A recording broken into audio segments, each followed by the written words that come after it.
তবে আজকে আমি একটা ঘোষণা দিচ্ছি, আমাকে যেহেতু বা আমাদেরকে কোর্ট যে নির্দেশনা দিয়েছে সেই জন্য তো আমরা যেতে পারছি না। আমার বড় ভাইজান যেতে চেয়েছিলেন, আমি তাকে অনুরোধ করে আটকে দিয়েছি। তাকে বলেছি চলুন দুই ভাই মিলে 2026-এ ব্রিগেডে যাব, রাজ্য সরকারকে ওখান থেকেই ভূমিষ্ঠ করবো গণতান্ত্রিক প্রক্রিয়াতে। 2026-এ আমরা ব্রিগেডে আসছি এবং আমাদের দলের প্রতিষ্ঠাতা প্রাণ পুরুষ বীরজাদা আব্বাস সিদ্দিকী ভাইজানকেও আমরা সাথে নিয়ে ব্রিগেডের ময়দানে আসছি। আপনারা আসবেন তো? নওশাদ সিদ্দিকী নেই, নওশাদ সিদ্দিকী আছে। কোথায় আছে? মনের মধ্যে আছে, আমাদের হৃদয়ে আছে। সিদ্দিকী নেই, নওশাদ সিদ্দিকী আছে। এই দেখুন সবাই নওশাদ সিদ্দিকী, বাংলার কোনায় কোনায় নওশাদ সিদ্দিকী, খিদিরপুরে নওশাদ সিদ্দিকী, ইকবালপুরে নওশাদ সিদ্দিকী, হাওড়ায় নওশাদ সিদ্দিকী। ভালো করে তাকিয়ে দেখো মমতা ব্যানার্জি, নবান্নের নিচে নওশাদ সিদ্দিকী। ভালো করে তাকিয়ে দেখো মমতা ব্যানার্জি। এখন আপনাদের উদ্দেশ্যে কয়েকটি কথা বার্তা পাঠাচ্ছেন বিশ্বজিৎ মাইতি। বিশ্বজিৎ দা বলুন। দাদা বলুন। মমতা বন্দ্যোপাধ্যায়, আপনি পুলিশ মন্ত্রী, আপনাকে বলছি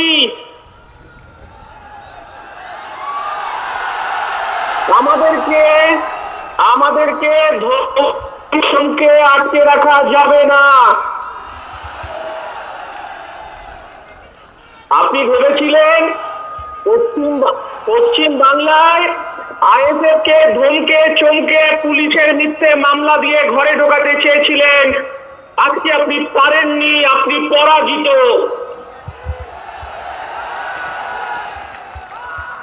আপনি শওকত মোল্লা, শেখ শাহজাহানকে এস্টাবলিশ করতে চাইছেন পশ্চিম বাংলায়। শুনে রাখুন, আমরা নওশাদ সিদ্দিকীর সৈনিক। 5 টাকার কলমের মর্যাদা দেওয়ার জন্য মহামান্য কলকাতা হাইকোর্টকে মান্যতা দিয়ে আজকে আমরা সবাই যেতে পারলাম না। আর আমার যৌবন, আমার 18 যৌবন আজকে দেখিয়ে দিল আইএসএফ কাকে বলে আর নওশাদ সিদ্দিকী কাকে বলে। 2026 প্রস্তুত থাকুন মমতা বন্দ্যোপাধ্যায়। আপনার সঙ্গে আমাদের বুথে বুথে দেখা হবে। তিলোত্তমার জন্য সারা বাংলা রাত জেগেছে, 2026-এর বুথ পাহারা দেওয়ার জন্য আমার কর্মীরা রাত জাগবে। আমি আমার কর্মীদেরকে বলবো, মাথা ঠান্ডা রেখে মাথা শান্তভাবে আপনারা বাড়ি যাবেন। আর মমতা বন্দ্যোপাধ্যায়, শওকত মোল্লা, শেখ শাহজাহানের বাহিনীদের নাম, তার বাবার নাম, তার কন্ট্যাক্ট নম্বর লিখে রাখুন। হাইকোর্টে বুঝে নেব, সুপ্রিম কোর্টে বুঝে নেব। 2024 সালে দেখা হবে মমতা বন্দ্যোপাধ্যায়। সবাই ভালো থাকবেন। আমাদের অত্যন্ত প্রিয় আমাদের দলের চেয়ারম্যানের বক্তব্য শুনবেন। আপনারা বাড়ি যাবেন শান্তভাবে। আর যে পুলিশগুলো আমাদের অসহযোগিতা করলেন, আপনাদের নাম স্বর্ণাক্ষরে আইএসএফ এর খাতায় লেখা থাকবে। গরিব খেটে খাওয়া শ্রমজীবী মানুষের করের টাকায় আপনি সাদা পোশাকটা পরছেন, এই হিসাব আমরা পরে বুঝে নেব 5 টাকার কলমের খোঁচায়। সবাই ভালো থাকবেন, ধন্যবাদ। ধন্যবাদ থাকবেন, শান্তি শৃঙ্খলা বজায় রেখে বাড়ি ফিরবেন। কলমের লড়াই জারি থাকবে। মমতা বন্দ্যোপাধ্যায় আপনার লেটেল বাহিনীর সঙ্গে রাস্তাতেই দেখা হবে। রাস্তাই আমাদের রাস্তা দেখাবে। আর একটা কথা বলবো, আমার পৃষ্ঠপোষক আব্বাস সিদ্দিকী বলেছেন, নানা ভাষা, নানা মত, নানা পরিধান, বিবিধের মাঝে দেখো মিলন মহান। জয় হিন্দ। ইনকলাব জিন্দাবাদ, ইন্ডিয়ান সেকুলার ফ্রন্ট জিন্দাবাদ, নওশাদ সিদ্দিকী জিন্দাবাদ, আব্বাস সিদ্দিকী জিন্দাবাদ।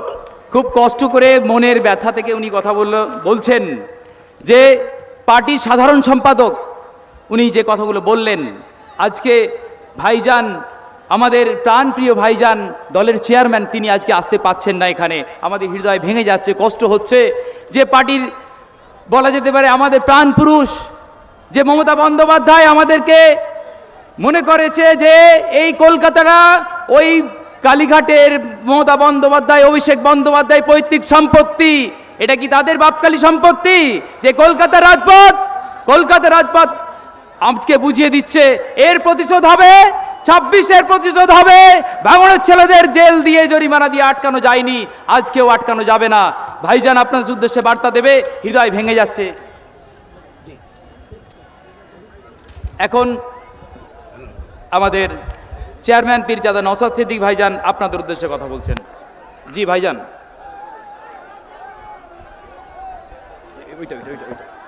হ্যালো, এক মিনিট। জি ভাই, এই এক মিনিট ভাইজান, আরেকবার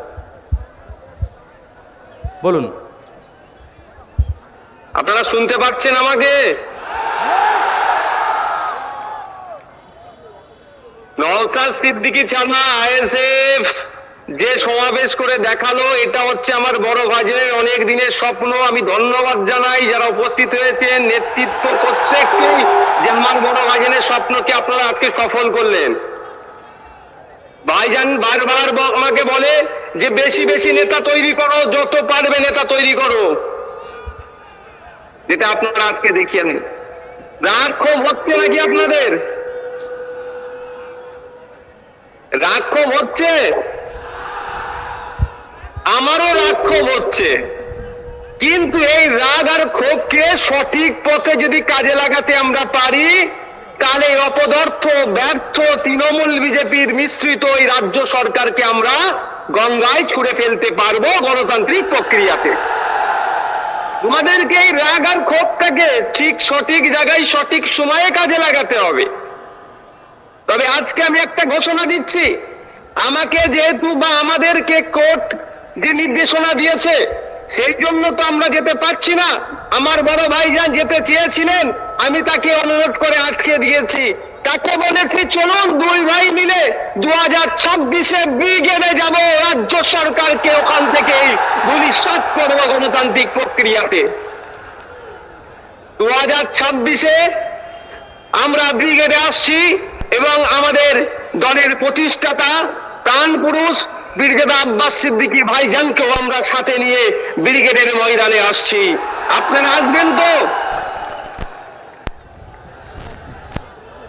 আজকে আটকানো হচ্ছে কেন আইএসএফ কে? আইএসএফ এর অপরাধ কি?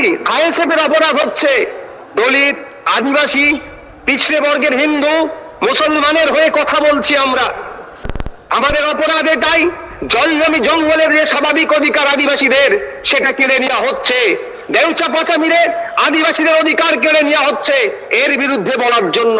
ওয়াকফ সম্পত্তি কেন্দ্রের বর্বর সরকার কেড়ে নেওয়ার চেষ্টা করছে অ্যামেন্ডমেন্টের নামে, তার বিরোধিতা করার জন্য আমাদের ওপরে এই খরা নেমে আসছে। আমাদেরকে আটকানো হচ্ছে কেন? আমরা জাত ধর্ম বর্ণ নির্বিশেষে যে আইএসএফ প্ল্যাটফর্ম তৈরি করেছে, এই ভোটের রাজনীতি যারা করে, যারা ধর্মীয় রাজনীতি করে, তাদেরকে অচিরেই আমরা গণতান্ত্রিক প্রতিষ্ঠার মাধ্যমে তাদেরকে আমরা বিচ্ছিন্ন করব, সেই ভয় আমাদেরকে আটকানোর চেষ্টা করছে। যখন কলকাতা হাইকোর্টে যখন এই বিষয়ে মামলা চলছে, আমার কাছে খবর আসলো ইনডোর নেবেন না আউটডোর নেবেন। আউটডোর নিলে নাকি আপনাদের কজনকে বাইরে থাকতে।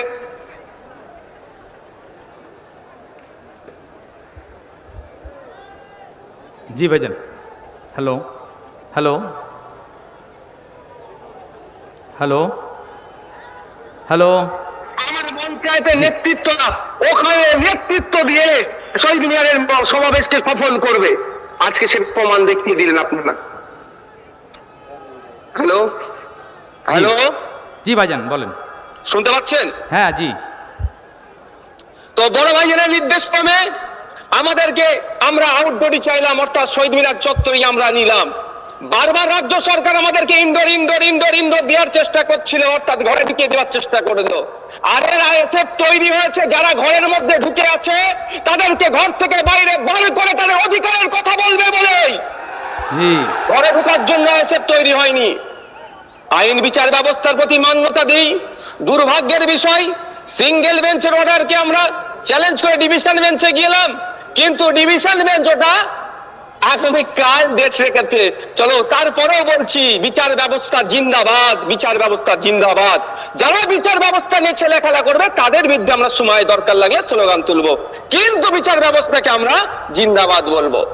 সকাল বিকাল শুভেন্দু অধিকারী, সুকান্ত মজুমদাররা ঘরে অস্ত্র রাখার নিদান দিচ্ছে, মুসলমানদের বিরুদ্ধে কথা বলছে।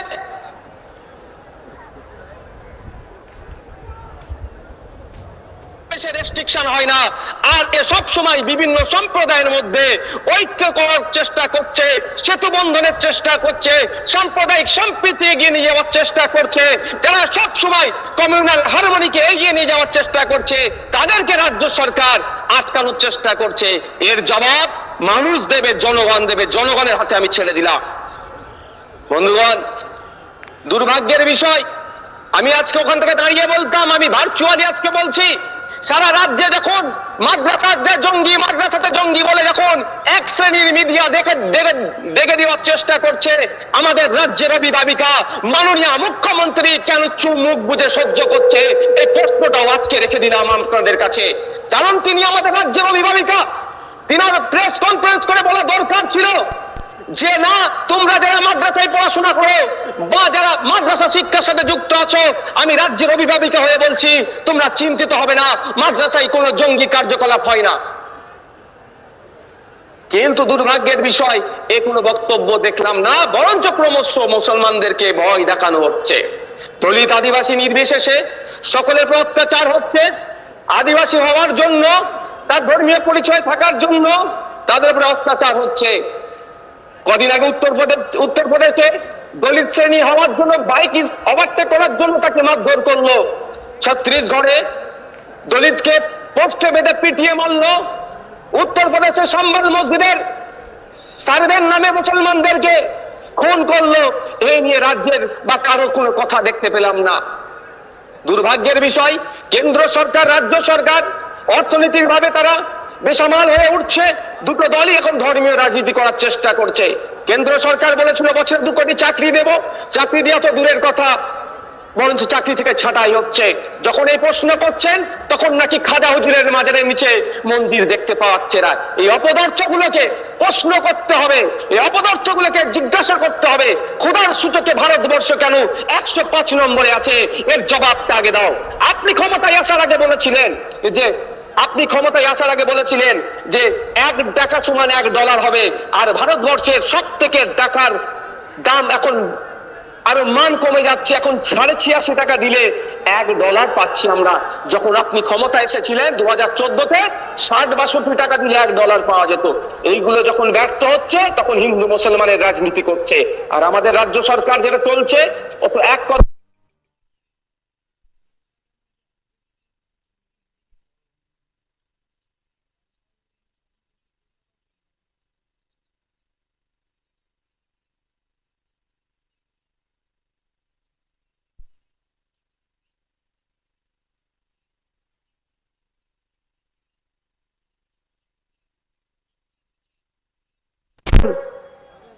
সালাম জানাই আপনাদের পক্ষ থেকে, স্যালুট জানাই আপনাদের পক্ষ থেকে।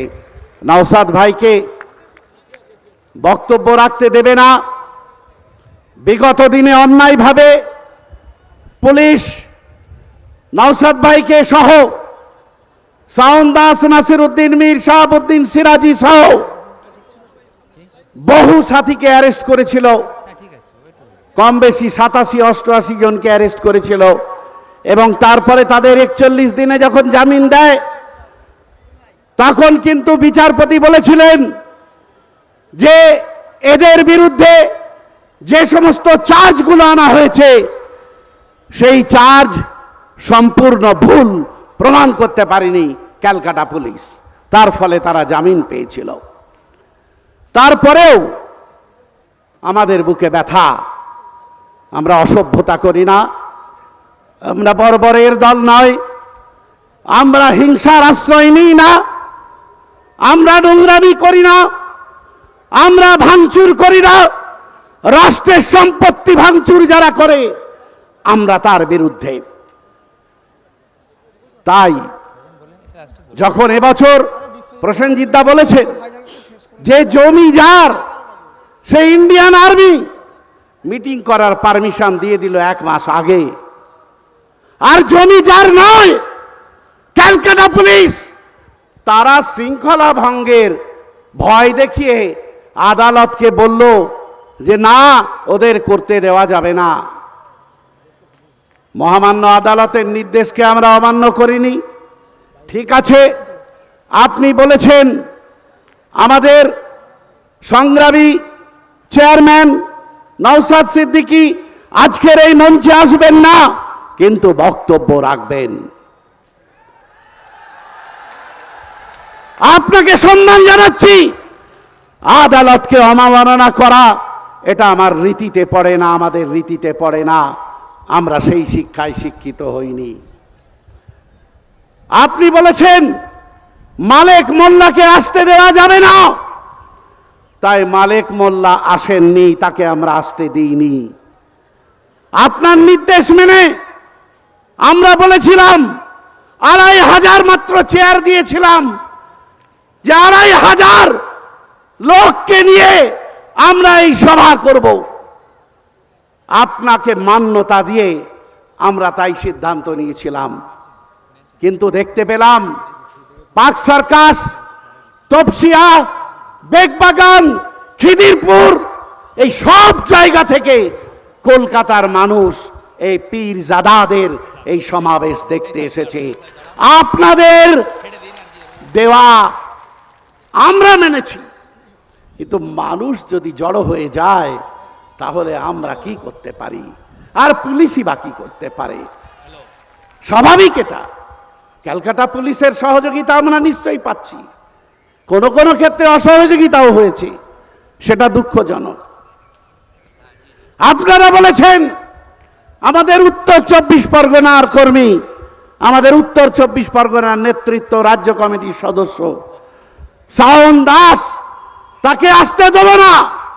আমরাও তাকে আসতে দিইনি। না, তুমি তোমার এলাকাতেই থাকো। এভাবে মালেক মোল্লা, শাওন দাস, এভাবে বিশ্বজিৎ মাইতি, আপনি বলেছেন আমার পার্টির সাধারণ সম্পাদককে আসতে দেওয়া যাবে না, কারণ এই বিশ্বজিৎ, নওশাদ সিদ্দিকী, শাওন দাস, মালেক মোল্লারা, ইকবাল আলমরা, এরা এলে নাকি কলকাতায় বিশৃঙ্খলা সৃষ্টি হবে। আমরা বলেছি আসবে না, শান্তিতে। তাই ভাই, তাই বন্ধু, তাই সাথী, তাই কমরেডস, আপনাদের বলছি শৃঙ্খলিতভাবে আমরা এই জনসভা শেষ করলাম। নওশাদ ভাইয়ের বক্তব্য আমরা শৃঙ্খলিতভাবে শুনব, তারপর শৃঙ্খলিতভাবে ধীরে ধীরে ধীরে ধীরে এই মাঠটা আমরা খালি করে দেব। তারপরে আমরা এখান থেকে বিদায় নেব। আপনারা যাওয়ার শেষ হবে, তবে আমরা কিন্তু এখান থেকে বিদায় নেব, তার আগে নেতৃত্ব এখান থেকে যাবে না। তাই বুকে ব্যথা নিয়েই আমরা, নওশাদ সিদ্দিকী নেই, নওশাদ সিদ্দিকী আছে। কোথায় আছে? মনের মধ্যে আছে, আমাদের হৃদয়ে আছে। সিদ্দিকী নেই, নওশাদ সিদ্দিকী আছে। এই দেখুন, সবাই নওশাদ সিদ্দিকী, বাংলার কোনায় কোনায় নওশাদ সিদ্দিকী, খিদিরপুরে নওশাদ সিদ্দিকী, ইকবালপুরে নওশাদ সিদ্দিকী, হাওড়ায় নওশাদ সিদ্দিকী। ভালো করে তাকিয়ে দেখো মমতা ব্যানার্জি, নবান্নের নিচে নওশাদ সিদ্দিকী। ভালো করে তাকিয়ে দেখো মমতা ব্যানার্জি, বেগবাগানে নওশাদ সিদ্দিকী। নওশাদ সিদ্দিকী কোথায় নেই তাকিয়ে দেখো। মমতা বন্দ্যোপাধ্যায়, অভিষেক বন্দ্যোপাধ্যায়রা এই মঞ্চের আনাচে কানাচে নওশাদ সিদ্দিকীর ছায়া ঘুরে বেড়াচ্ছে। আমরা প্রত্যেকে নওশাদ সিদ্দিকী, সবাই সমস্যারে বলুন, আমরা প্রত্যেকে, নওশাদ সিদ্দিকী, আমরা প্রত্যেকে। তাই নওশাদ সিদ্দিকী আছে না নেই? আমরা তার বক্তব্য শুনবো তো? আসুন এবার আমরা ভাইজানের বক্তব্য শুনব।